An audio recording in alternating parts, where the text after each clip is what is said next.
अस्सलामुअलैकुम। बोल news headquarters में कहेंगे आपको खुशामदीद। मैं हूं आपके साथ बुशरा हक। मैं हूं अरबाब जहांगीर और मैं हूं कनीज फातिमा। हेडलाइंस आपने जानी, बुलेटिन में बात होगी। मिनी बजट, बड़ी महंगाई का तूफान, बड़ों में ठन गई, वज़ीर आला को नहीं चलने देंगे, लंबी कतार, घंटों का इंतजार और लेजेंड्स का टकराव। और बुलेटिन में सबसे पहले बात, महंगाई का नया सुनामी। 1 फरवरी से बिजली और गैस मजीद महंगी होगी। दरामदात पर फ्लड लेवी आयद की जाएगी। प्रॉपर्टी पर विद होल्डिंग टैक्स बढ़ेगा। भरपूर जल्द से टैक्स भी लगेगा। IMF के हुक्म पर जी हुजूरी करती शहबाज सरकार ने घुटने टेक दिए। हुकूमत ने 150 अरब रुपए से जायद का मिनी बजट लाने की तैयारी कर ली। रवा माह ऑर्डिनेंस लाया जाएगा। फैसलों की तौसीक के लिए वजीर आजम ने आज शाम इजलास बुला लिया। IMF का हुक्म, शहबाज सरकार ने सर तस्लीम खम कर लिया। 150 अरब रुपए का मिनी बजट लाने की तैयारी कर ली। मिनी बजट महंगाई का नया तूफान लाएगा। सराय के मुताबिक मिनी बजट के लिए रवा माह ऑर्डिनेंस लाया जाएगा। 1 फरवरी 2023 से मिनी बजट पर अमल दरामद शुरू हो जाएगा। मिनी बजट के जरिए दरामदात पर फ्लड लीवी आयद की जाएगी। जिन दरामदी अशिया पर कस्टम ड्यूटी 0 है, वहाँ 1% फ्लड लीवी आयद की जाएगी।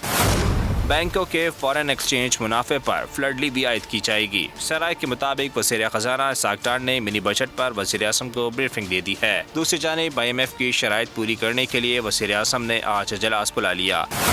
इजलास में 1 फरवरी से गैस और बिजली मज़ीद महंगी करने के फैसले की मंजूरी दी जाएगी। प्रॉपर्टी पर विद होल्डिंग टैक्स बढ़ाने और मुख्तलिफ अशिया पर जनरल सेल्स टैक्स आयद करने की तजवीज़ भी से रिकॉर्ड होगी। इजलास में 250 अरब रुपए के टैक्सों से मुतालिक भी फैसला किया जाएगा। PTI रहनुमा शौकत तरीन हुकूमत पर बरस पड़े। बोले मिनी बजट शुरुआत है, इन्हें मजीद मिनी बजट लाने पड़ेंगे। IMF ने सख्त शराइत लगाई हैं। बारूदी सुरंगें खोदी गई। हुकूमत को कोई भी पैसे देने के लिए तैयार नहीं है।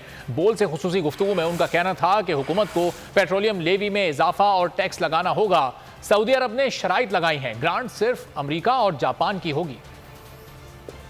ये पहला इंस्टॉलमेंट है और वो भी छोटा सा इंस्टॉलमेंट। ये तो इनको और लगाने पड़ेंगे इस किस्म के मिनी बजट। ये इस वक्त ये चाह रहे हैं कि किसी तरीके से IMF प्रोग्राम फिर से शुरू हो जाए, क्योंकि उसकी वजह से सारा कुछ रुका हुआ है। कोई भी इनको पैसे नहीं दे रहा, ना मल्टीलैटरल दे रहे हैं, ना बायलैटरल दे रहे हैं। सऊदी अरेबिया के तो फाइनेंस मिनिस्टर ने कल कह दिया कि हम स्ट्रिंग्स अटैच करेंगे और इसका मतलब ये है कि IMF के साथ आप जो आपका मुआवजा है उसके ऊपर आप अमल करें तो हम पैसे देंगे।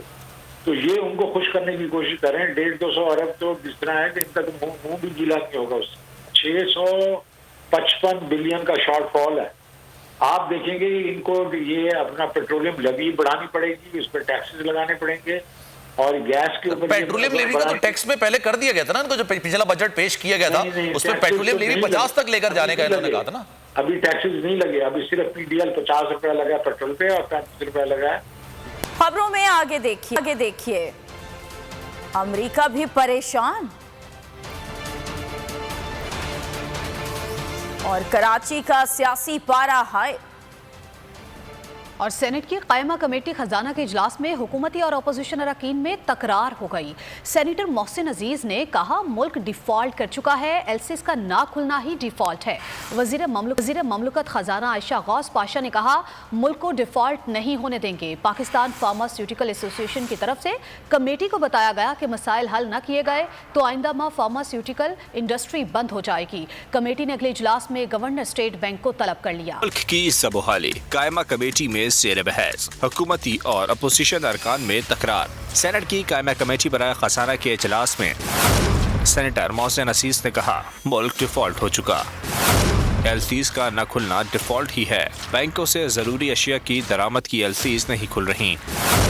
वज़ीर ममलिकत खजाना आयशा गौस पाशा ने जवाब दिया कि मुल्क को डिफॉल्ट नहीं होने देंगे। पाकिस्तान अपनी बैरूनी अदायगियाँ कर रहा है। पाकिस्तान फार्मास्यूटिकल एसोसिएशन की तरफ से कायमा कमेटी को ब्रीफिंग में बताया गया कि $6 अरब की फार्मास्यूटिकल इंडस्ट्री मुश्किलात का शिकार है। मरीजों को अद्वियात न मिली तो मसाइल में इजाफा होगा। मसाइल हल न किए गए तो आइंदमा फार्मा इंडस्ट्री बंद हो जाएगी। आयशा कौस पाशा ने कहा, हुकूमत किसी की दवाई खत्म नहीं कर रही, ऐसी बातों से अफरा तफरी न फैलाई जाए। स्टेट बैंक की तरफ से कायमा कमेटी को बताया गया कि बैंकों को तरजीही शोबों को एलसीज खोलने की हिदायत की गई है। कमेटी ने अगले इजलास में गवर्नर स्टेट बैंक को तलब कर लिया। कराची के बल्दियाती इंतखाबात पर गर्मा गर्मी कम ना हो सकी। सईद गनी ने जमात इस्लामी के एहतजाज को बिला जवाज करार दे दिया। हाफिज नईम बोले कि अमन अमान का मसला खराब करना नहीं चाहते, कब्जा किया जाएगा तो कब्जा छुड़ाने आएंगे। सईद गनी ने मेयर के लिए जमात इस्लामी से राबते का इंदिया दे दिया। हाफिज नईम ने वाजे कर दिया, अवामी मैंडेट पर डाका ना मारा जाए, मेयर हमारा ही होगा। किसी भी मौजूद माशरे में कि भाई पोलिंग खत्म हुई, गिनती करो और जीत हार हो जाए। एक हल्के की रिकाउंटिंग जब हुई और पूरा दिन वो रिकाउंटिंग को रुकवाने की कोशिश करते रहे। फॉर्म 11 और फॉर्म 12 गिनती के बाद फराम न किए जा रहे हो, सिवाय इसके कि धांधली करनी है। जहाँ पर जमात इस्लामी के खिलाफ रिकाउंटिंग होती है और उन्हें लगता है कि क्योंकि वोट्स कम हो रहे हैं तो वहाँ वो एहतजाज करते हैं, हंगामाराई करते हैं, उसको रोकने की कोशिश करते हैं। मेरा पहला मुतालबा ये है कि जिन सीटों की हेयरिंग वहाँ पर होनी है उन सब के थैले भी मंगवाए जाए। हर्डल्स पैदा करते हैं। प्रिजाइडिंग अफसर ने इसमें धांधली की और आरओ की निगरानी में ये काम हुआ है। मैं ये समझता हूँ कि हाफिज साहब को, जमात इस्लामी को सब्र का मुजाहरा करना चाहिए। पाकिस्तान तहरीक इंसाफ ने कराची में नए बल्दियाती इंतखाबात कराने का मुतालबा कर दिया। असद उमर कहते हैं पीपल्स पार्टी ने बल्दियाती इलेक्शन में बदतरीन धांधली की, बेनकाब करने वालों को गिरफ्तार और तशद्दुद का निशाना बनाया गया, मैंडेट छीनने की कोशिश की जा रही है। 48 घंटे बाद नताइज जारी नहीं किए गए। डीआरओज ने कहा हुकूमत दबाव डाल रही है। कराची में मैं जरा तफसील में बात करूंगा कि किस तरीके से इस मैंडेट को धौंस, जबरदस्ती, धांधली और ताकत के इस्तेमाल से चुराने की कोशिश की जा रही है। इंतजामिया ईसीपी बेबस नजर आ रही है इसके अंदर। वो थोड़ी बहुत उन्होंने कार्रवाई करने की कोशिश की है, लेकिन जो बड़ी पिक्चर है उसके अंदर वो बेबस नजर आ रही है। अब इसके बाद जब ये सारा हुआ तो जाहिर है लोगों ने एहतजाज करना था। मैंडेट चोरी किया जा रहा है, सबको नजर आ रहा है कि मैंडेट चोरी किया जा रहा है, तो एहतजाज हुआ। एहतजाज होने के ऊपर जो एहतजाज कर रहे थे पुलिस ने उनके ऊपर तशद्दुद किया। पीपल्स पार्टी के वर्कर्स ने पथराव किया, लाठियां मारी और चारों प्रोटेस्ट के ऊपर। और लोग कौन से हिरासत में ले लिए गए? हमारे तरीके इंसाफ के वर्कर जो है उनको हिरासत में ले लिया गया। जमात इस्लामी ने बड़ी अच्छी कैंपेन चलाई, उनको वोट पड़ा है और मैं उनको मुबारकबाद देना चाहता हूँ उस वोट के ऊपर। हमारे मुखालिफ हैं, लेकिन जिसने ठीक काम किया, जिसको वोट पड़ा है, उसकी हम तारीफ भी करने को तैयार हैं। लेकिन भाईजान जो डीसी और डीआरओ के ऊपर डंडा चला के, ठप्पे लगा के इलेक्शन चोरी करेगा, उस चोर को हम चोरी बोले। जमात इस्लामी को लाने के लिए पीपल्स पार्टी के मैंडेट पर डाका डाला गया। जमहूरियत पसंद है, दीवार से लगाया गया तो पूरे मुल्क में दमादम मस्त कलंदर होगा। पीपल्स पार्टी के रहनुमा आजिज धामरा का दबंग ऐलान। कहा पीपल्स पार्टी मिलकर काम करने की ख्वाहिश रखती है। कि वोट पर डाका डाला गया और हमने खिदमत के इस जज्बे से हाथ नहीं उठाया। गो के पीपल्स पार्टी के साथ मैंडेट में गड़बड़ की जाती रही कराची के अंदर, मगर पीपल्स पार्टी ने तरक्याती काम और खास तौर पर एजुकेशन और हेल्थ के काम कंटिन्यू किए। कराची के डिवीजन और कराची के इतने बड़े शहर से हमसे यह सवाल हो सकता है, तो फिर हम भी यह सवाल पूछने में हक बजानिब है, आपको इतना बड़ा मैंडेट फिर कैसे मिला? बल्दियाती इंतखाबात का दंगल खत्म, मगर सियासी जमातों का एहतजाज जारी है। उर्दू यूनिवर्सिटी गुलशन इकबाल आरओ ऑफिस के सामने पीपी और पीटीआई के कारकुनान फिर आमने सामने आ गए। इस बारे मजीद जान लेते हैं। हमारे नुमाइंदे राजा इमरान हमारे साथ मौजूद हैं। बताइएगा राजा इमरान। बिल्कुल, मैं आरओ ऑफिस के बाहर मौजूद हूँ और अगर बात की जाए, आज इंतखाबात को जो है 4 रोज़ गुजर चुके हैं, लेकिन जो सियासी हैं वो गुलशन इकबाल जो कैंपस है उर्दू वफाकी यूनिवर्सिटी का, वहाँ पर तीनों सियासी जमातों के कारकुनान जमा हैं और थोड़ी थोड़ी देर बाद जो है नारेबाजी का सिलसिला भी जारी रहता है और तीनों जमातें जो हैं अपने अपने जीत का दावा भी करते हुए नज़र आ रही हैं, क्योंकि 3 यूसीज हैं यहाँ पर जिनकी रिकाउंटिंग के हवाले से जो है वो एप्लीकेशंस दी गई हैं जमातों की जानब से। इस वक्त मेरे साथ पीपल्स पार्टी के कुछ कारकुनान जो है वो मौजूद हैं। इस हवाले से राजा इमरान आपसे इस बारे में मजीद भी जानते रहेंगे। निगरान वजीर आला पंजाब की तकर्रुरी 6 रुकनी पार्लिमानी कमेटी तश्कील पा गई। स्पीकर पंजाब असेंबली ने नोटिफिकेशन जारी कर कर दिया है। कमेटी में हुकूमती इत्तेहाद और अपोजिशन के तीन अरकान शामिल हैं। कमेटी में हुकूमती बेंचेस से मियां असलम इकबाल, राजा बशारत और हाशिम जमा बख्श शामिल हैं, जबकि अपोजिशन की जानिब से मलिक अहमद खान, हसन मुर्तजा और मलिक नदीम कामरान कमेटी में शामिल कर लिए गए हैं। मजीद जानेंगे बोल न्यूज के नुमाइंदे आरिफ मलिक से। आरिफ, कमेटी तश्कील पा चुकी है, काम कब से शुरू करेगी? जी, ये कमेटी तश्कील दे दी है स्पीकर ने और ये कल से इसकी पहली मीटिंग जो है वो इजलास तलब कर लिया गया है और 2 बजे कल पंजाब असम्बली में इसकी पहली मीटिंग होगी और निगरान वज़ीर आला के जो दोनों तरफ से नाम आए हुए हुकूमती अरकान की हुकूमत की जानिब से जो नाम आए हुए और जो अपोजिशन की जानिब से नाम आए हुए उन पर गौर व फिक्र होगा, मुशावरत की जाएगी।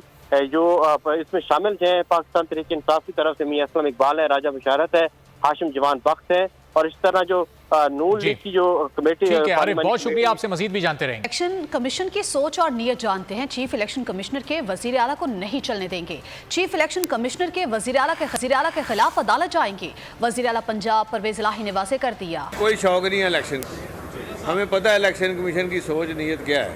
वो इमरान खान साहब के खिलाफ रोज़ केसेस कर रहे हैं। फिर हमने खोसा साहब का नाम दिया था, वो शहबाज शरीफ के चीफ सेक्रेटरी भी रहे हैं, कमिश्नर रहे हैं, सारा काम इनके साथ मिलकर करते रहे। अगर नीयत ख़राब हो वो अलग है। चीफ इलेक्शन कमिश्नर का बनाया हुआ चीफ मिनिस्टर उसको चलने नहीं देंगे और हम सुप्रीम कोर्ट जाएंगे।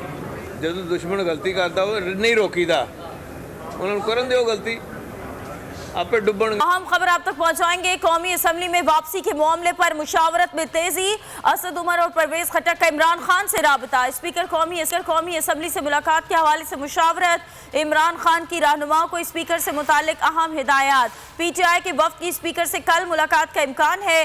इमरान खान आज शाम मुशावरत के बाद हतमी मंजूरी देंगे। ये अहम खबर जा रहे हैं।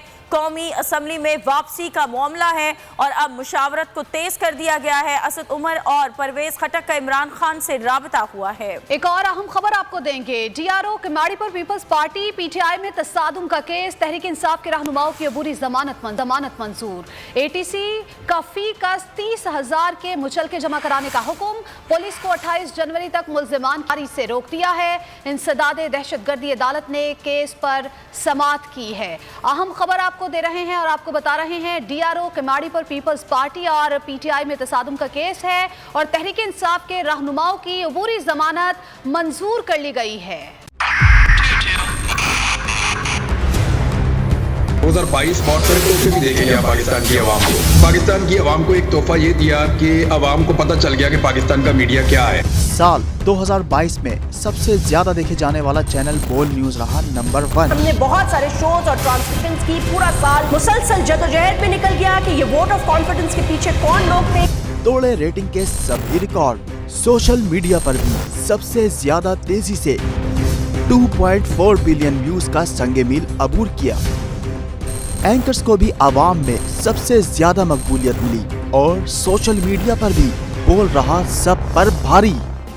सब्सक्राइब करें और बेल दबाएं ताकि कोई खबर रह न जाए।